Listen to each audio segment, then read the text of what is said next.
Le think tank parisien La Fabrique de la Cité a choisi Mulhouse le 9 juillet 2025 pour évoquer le retour de la nature en ville.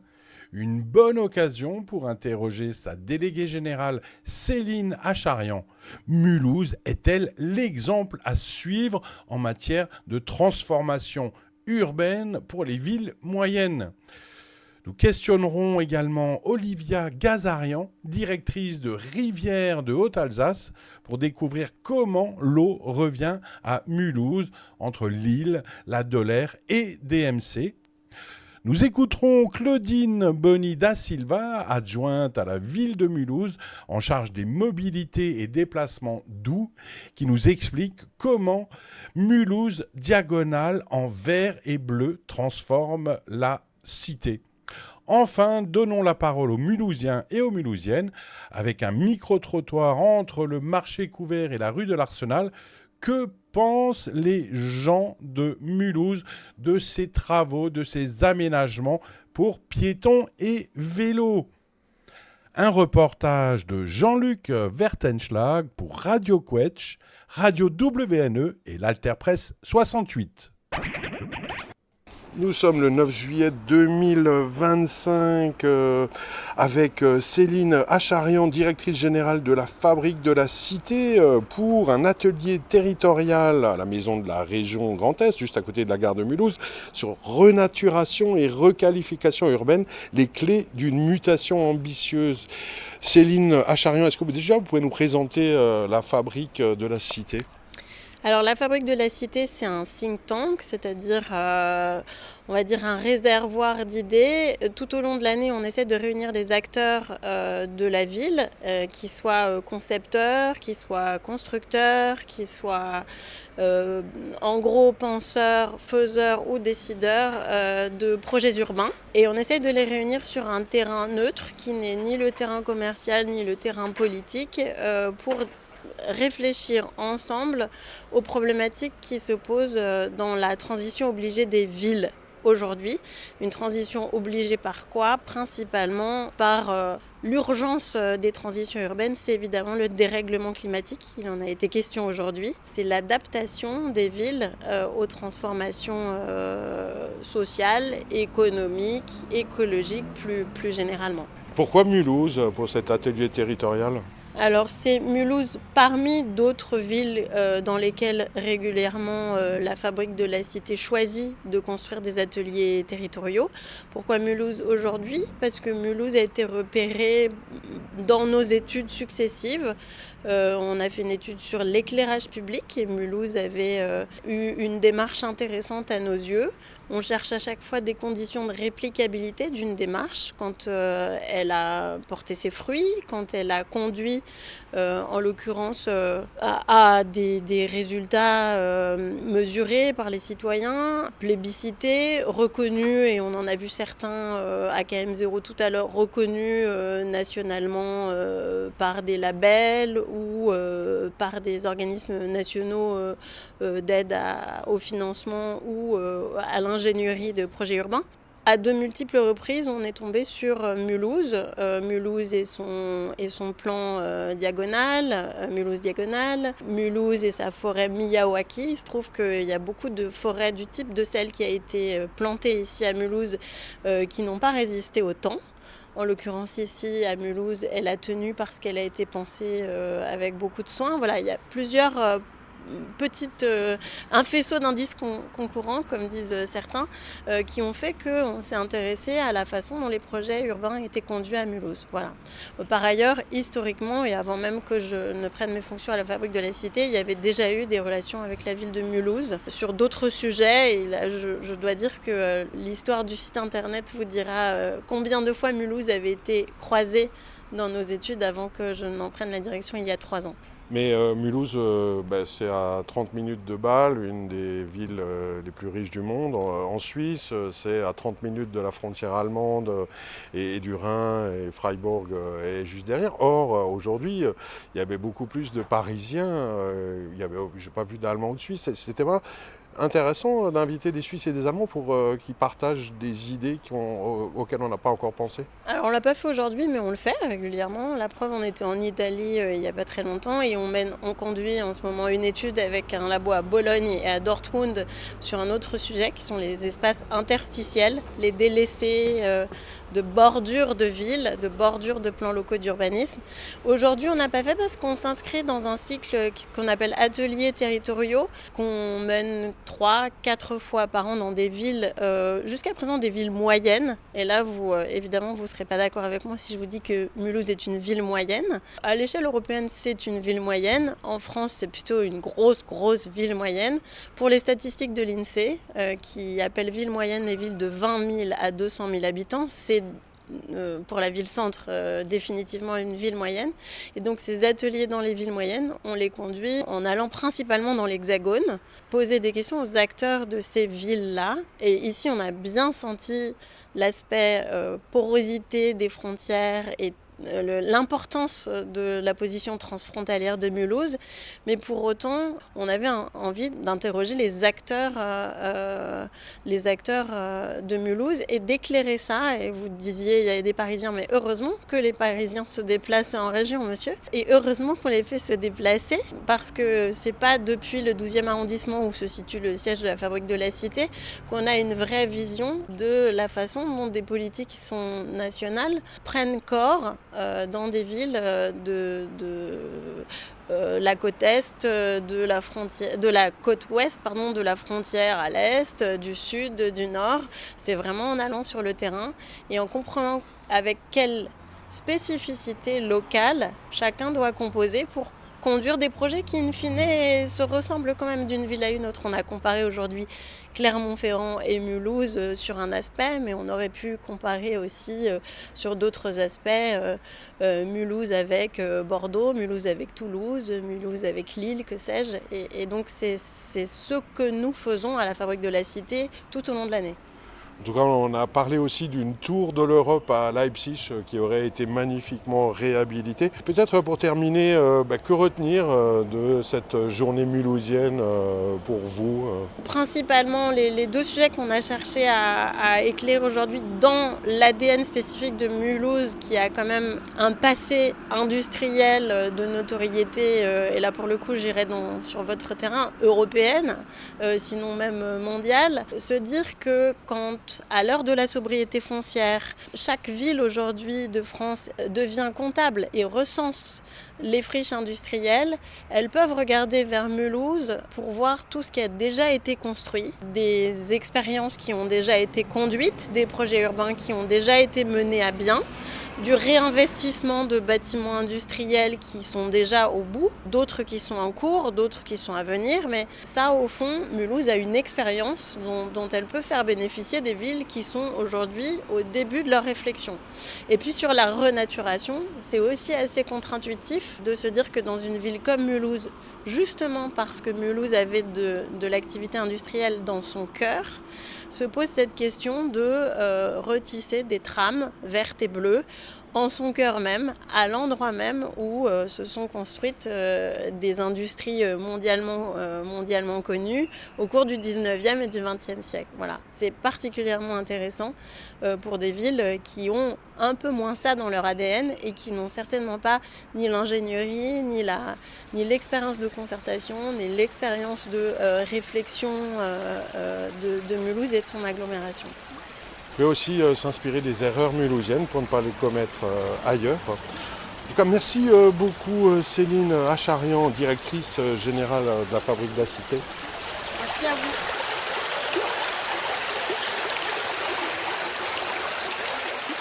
On est en compagnie de Olivia Gazarian, directrice de Rivière de Haute-Alsace. Peut-être, est-ce que vous pouvez vous présenter, c'est quoi Rivière de Haute-Alsace ? Alors bonjour, Rivière de Haute-Alsace, donc c'est un syndicat mixte qui a été créé à la fin des années 2010 pour prendre la suite du service rivière du Conseil général du Haut-Rhin et qui a pour objectif de fournir une assistance technique administrative à l'ensemble des syndicats de rivières du département. Donc notre rôle, c'est de réaliser des études pour les syndicats de rivières, des modélisations hydrauliques, leur proposer des projets d'aménagement pour la protection contre les inondations, pour l'entretien de leurs cours d'eau, mais aussi pour la renaturation de certains sites, de certains cours d'eau.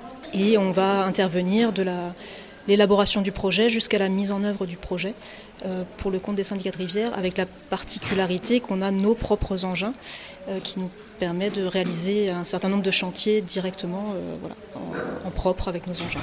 Alors justement, Mulhouse Diagonale qui a été présenté aujourd'hui, c'est la renaturation, c'est la réapparition de l'eau. Est-ce qu'on peut raconter ce qui se passe dans ce cadre avec la ville de Mulhouse et les rivières de Haute-Alsace ? Alors effectivement, on a la chance d'avoir été sollicité par la ville de Mulhouse qui avait un objectif très intéressant de remettre en valeur les cours d'eau dans la traversée de la ville. Et donc ils nous ont sollicité au milieu des années 2010 pour leur proposer des aménagements de remise en valeur des cours d'eau mulhousiens.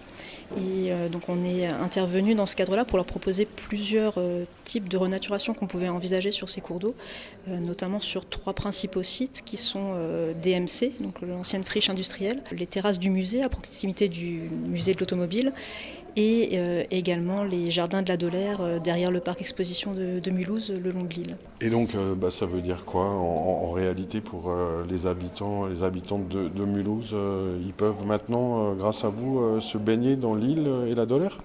Alors l'objectif, c'est pas forcément d'aller vers la baignade, mais c'est d'essayer de retrouver un fonctionnement des cours d'eau un peu plus naturel, de remettre dans certains cas les cours d'eau à ciel ouvert, puisque par exemple sur le site de DMC, le cours d'eau s'écoulait de façon cachée dans des tuyaux, et donc on l'a remis à ciel ouvert sur plus d'une centaine de mètres. Donc ça permet bien sûr de regagner en fraîcheur, mais aussi en biodiversité, puisqu'on a tout un cortège de végétation, de faune qui va se mettre en place autour du cours d'eau. Et donc ça permet un gain très intéressant à ce niveau-là.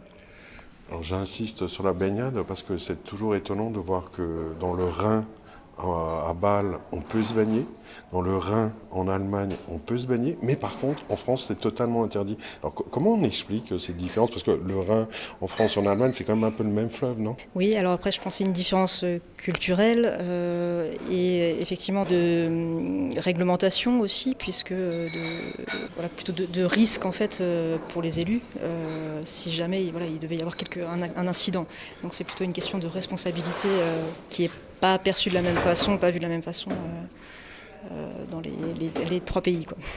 Ouais, j'aime bien cette notion de risque pour les élus. Mais et sinon, pour les années ou même les décennies qui viennent, c'est quoi les principaux soucis, les principaux travaux, les principales études, les principaux projets autour des rivières de Haute-Alsace ? Alors au niveau de rivières de Haute-Alsace, on a énormément de projets en cours pour le compte de nos syndicats de rivières. Donc on a des projets au moins pour les 10 années à venir.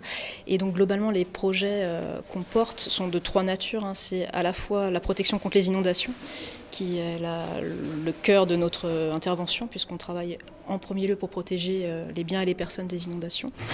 Donc dans ce cadre-là, on a plusieurs projets pour protéger certaines communes ou pour remettre aux normes certains ouvrages de protection. Le deuxième point sur lequel on travaille aussi depuis très longtemps, c'est l'entretien des cours d'eau, qui est très important, parce qu'on ne peut pas se permettre de laisser un cours d'eau sans aucun entretien, parce que ça pourrait provoquer dans certains sites, notamment dans des traversées urbaines, des problématiques d'inondation. Donc il y a un entretien minimal qu'il faut réaliser, surtout quand on est sur des cours d'eau qui traversent des zones urbanisées. Et il y a aussi tout l'aspect renaturation, qui est un volet qu'on développe de plus en plus, notamment ces 5 dernières années, sur l'ensemble du département, où on a beaucoup de projets de renaturation, pas forcément aussi vastes que Mulhouse Diagonale, mais sur d'autres communes du département, pour remettre des cours d'eau à ciel ouvert, leur permettre de fonctionner plus librement, ou pour recréer des zones humides qui peuvent fonctionner en lien avec le cours d'eau. Merci beaucoup Olivia Gazarian, directrice de Rivières de Haute-Alsace. Claudine Boni da Silva, vous êtes adjointe à la ville de Mulhouse en charge notamment des mobilités et déplacements doux.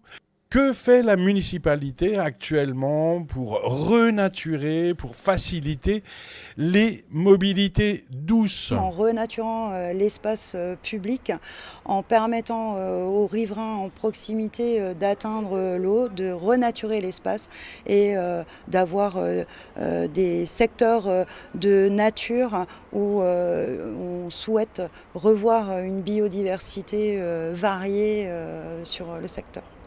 Et ça concerne quel quartier par exemple ? Alors ça va Mulhouse Diagonale, si on prend, ça traverse toute la ville, puisqu'on part de Brunstadt pour aller sur le long des parcs, le long de l'île, on redescend près de la Hire, le long du canal pour aller vers Burzwiller, rejoindre Ilzac tout au long. Et demain, Mulhouse Diagonale se raccroche le développement des mobilités douces avec la création de linéaires cyclables en direction des communes périphériques, avec notre ambition de créer 10 lignes, toutes en direction d'une commune de l'agglomération. Et ça veut dire quoi aussi pour les Mulhousiens et les Mulhousiennes en termes de déplacement, de mobilité ? Parce que le secteur piéton a explosé, il y a tout un tas de travaux pour faciliter les déplacements à pied, en vélo. C'est pas facile ça, hein. J'ai piétonnisé l'avenue Aristide-Briand par exemple. Jamais on aurait pensé que ça serait une initiative municipale. Pourtant vous l'avez fait, enfin vous êtes en train de le faire. C'est difficile ça ? On ne piétonnise pas l'avenue Aristide-Briand. On veut lui redonner le faste d'antan parce qu'elle le vaut bien. Aujourd'hui, on a quand même des commerçants de qualité sur cette avenue qui représentent la diversité de notre ville. On a un habitat dégradé.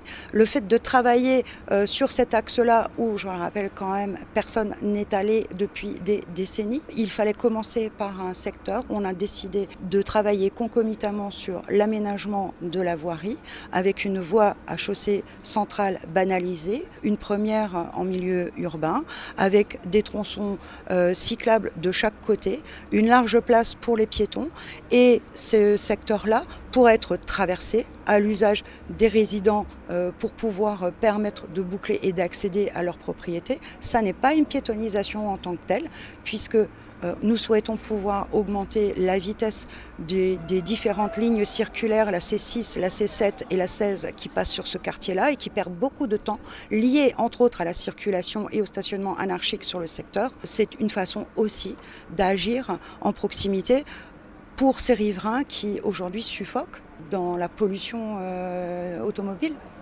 Ben, si on est à Avenue Briand en poussant jusqu'à DMC, donc à DMC, il y a la réapparition de l'eau, notamment sur le Steinbechlein, me semble-t-il. Il y a quoi d'autre qui est prévu là-bas ? Parce que ça fait maintenant 20 ans à peu près qu'on parle de transformer DMC. Qu'est-ce qui va se passer prochainement ? Alors aujourd'hui, on a un portage par une foncière sur le secteur. L'objectif, c'est évidemment de réhabiliter toutes ces friches. Une première brique est portée avec un porteur de projet privé. Il y a une convention, une session d'aménagement qui a été confiée à Citivia pour aménager une partie de l'espace public pour progressivement arriver à trouver des porteurs de projets. Il y a le pôle d'art visuel qui devrait s'implanter dans les années à venir sur le secteur. On avance, mais évidemment, ce sont des gros périmètres industriels. Les reconversions de telles friches mettent énormément de temps, puisque, on vous l'a dit aujourd'hui sur la table ronde, il y a un défi majeur à relever sur Mulhouse, c'est toutes les pollutions liées aux industries textiles aujourd'hui qui sont identifiées. Il faut savoir quoi faire, comment aménager, et il y a encore pas mal d'études qui ont déjà eu lieu, mais aujourd'hui on progresse avec des porteurs de projets privés. Pour terminer, Michel Lutz, maire de Mulhouse, a annoncé la fin de tous les travaux avant les élections municipales de mars 2026, mais j'imagine qu'il y a déjà des idées, des envies, des projets pour la suite, si vous restez en responsabilité. C'est quoi les grands projets à venir pour Mulhouse en termes de mobilité, en termes de nature en ville ? Alors aujourd'hui, le projet DMD, on a toujours dit que on avait ces deux croix nord-est, est-ouest. Le projet, on le sait, il s'étend jusqu'en 2027.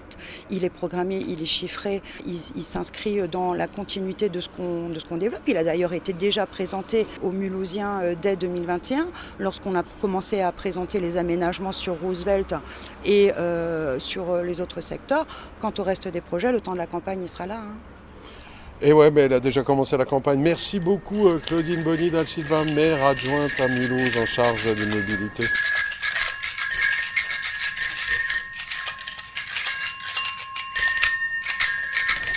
Bonjour.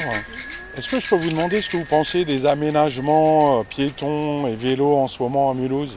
C'est magnifique, mais bon, c'est magnifique. Franchement, c'est mieux, c'est plus ordonné, je trouve que c'est plus carré. Chacun à sa place, c'est mieux. Non, en tout cas, c'est vraiment magnifique et c'est plus beau. Moi, j'habite pas Mulhouse, mais je viens régulièrement, je suis mulhousienne d'origine et je trouve ça joli. Je trouve ça bien.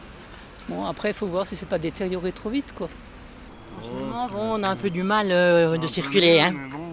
On a un peu du mal de circuler, hein, c'est vrai. Hein. Encore, c'est pas fini. Bon, ben, on fait avec, comme on dit. Hein. C'est mieux qu'avant. Ah oui, c'est beaucoup mieux qu'avant. Espérons que la propriété, elle restera. Hein. Parce que les poubelles, elles sont là, mais la merde, elle est là. Hein. Les travaux, ça Moi, dure. je dis ce que je pense. Hein. Voilà, les travaux durent longtemps, c'est ça. Oui, c'est vrai qu'ils durent longtemps. Hein. Surtout pour une ville, et puis quand tu devais sortir. Hein. C'est pas fini encore dans le quartier. On circule bien à pied. Oui, ça fait du bien, oui. Bon, s'il n'y avait pas les fous en trottinette, ça irait aussi mieux. Hein. Moi, je dis ce que je pense. Moi, ça sort tout seul, comme dit. Hein. Bon, parce que, vous savez, nous, on n'a pas de voiture. On peut se faire renverser à cause d'un connard. Hein. C'est malheureux à dire, mais... C'est des travaux pharaoniques qui...